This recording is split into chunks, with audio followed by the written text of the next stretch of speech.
Bonjour à tous, bienvenue sur la chaîne du bidouilleur. Aujourd'hui, on s'intéresse aux interrupteurs Sonoff que j'ai enfin reçus par la poste. Donc, voilà le boîtier vide. Et vous imaginez bien, si le boîtier est vide, c'est que j'ai déjà commencé à travailler dessus. Je les ai démontés, ils sont sur l'établi. On les regarde tout de suite.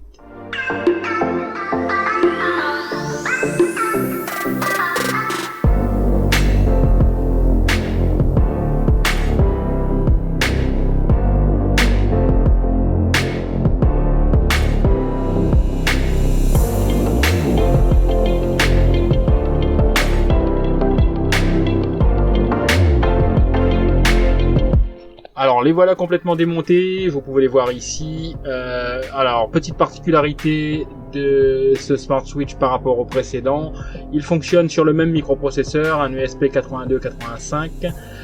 Vous pouvez voir ici un petit fusible qui n'existait pas dans l'ancienne version.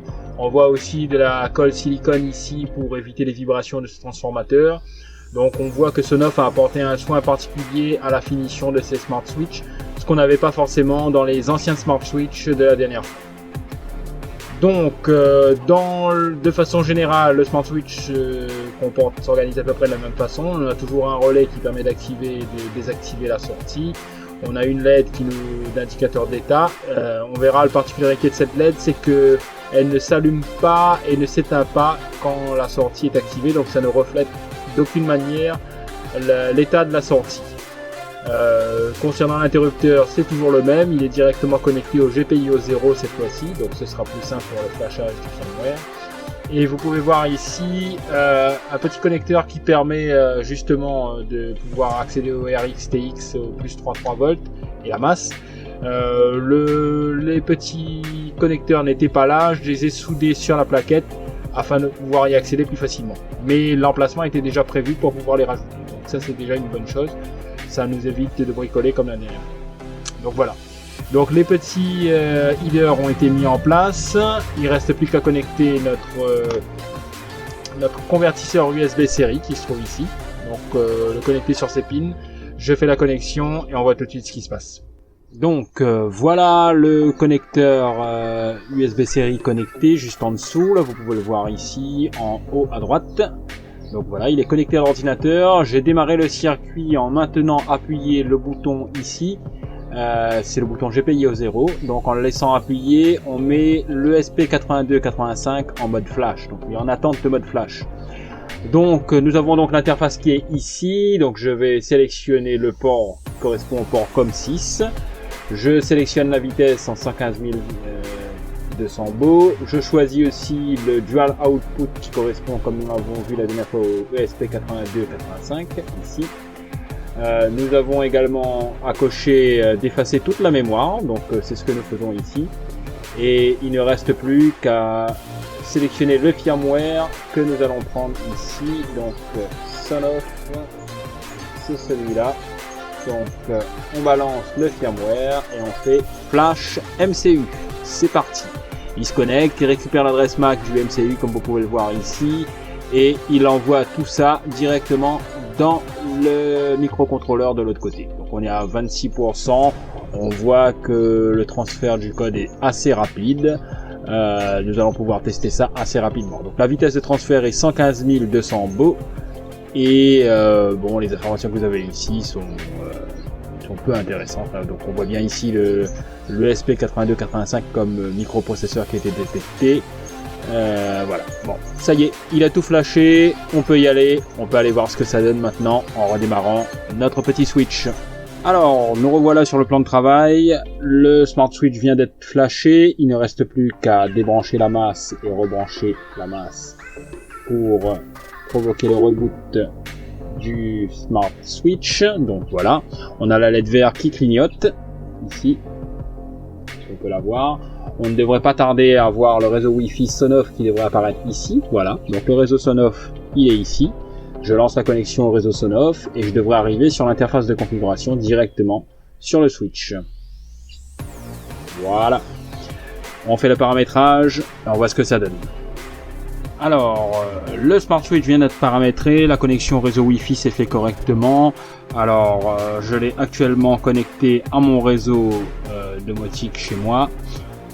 On peut constater une petite différence par rapport au firmware d'origine, c'est que cette fois-ci la LED est éteinte et indique l'état du relais. Si on appuie une fois, le relais est ouvert, fermé plutôt, et si on appuie une fois, le relais est ouvert. Donc, ce qu'on n'avait pas tout à l'heure. Donc maintenant le firmware indique correctement l'état du relais à la sortie. Donc je vais basculer sur son interface web pour voir ce que je peux faire avec. Alors nous voilà donc connectés à l'interface web du Smart Switch Basic Sonoff, flashé avec le firmware Tasmota. Voilà. Donc on peut faire la même chose que tout à l'heure. Avec l'ancien switch, on peut utiliser le bouton Toggle ici pour passer à on. On voit la LED qui bascule de l'autre côté et on peut le remettre à 0. Donc comme sur tous les firmware Tasmota, on peut faire la configuration en interne, choisir le module MQTT, le timer, le logging et ainsi de suite. L'avantage de celui-là, c'est qu'on a besoin de rien paramétrer par défaut, car le paramétrage par défaut suffit sur Sonoff Basic.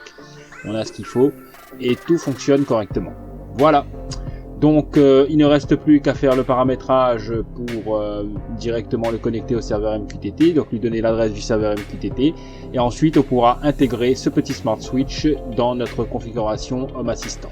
Alors pour finaliser tout ça, le petit Smart Switch fonctionne comme je vous l'ai dit à l'identique de notre ancien Smart Switch non Sonoff. Celui-là a l'avantage d'avoir un hardware un peu plus peaufiné, on va dire, avec des détails au niveau hardware. Ils ont rajouté un fusible, ils ont rajouté un peu de silicone pour empêcher les vibrations, etc.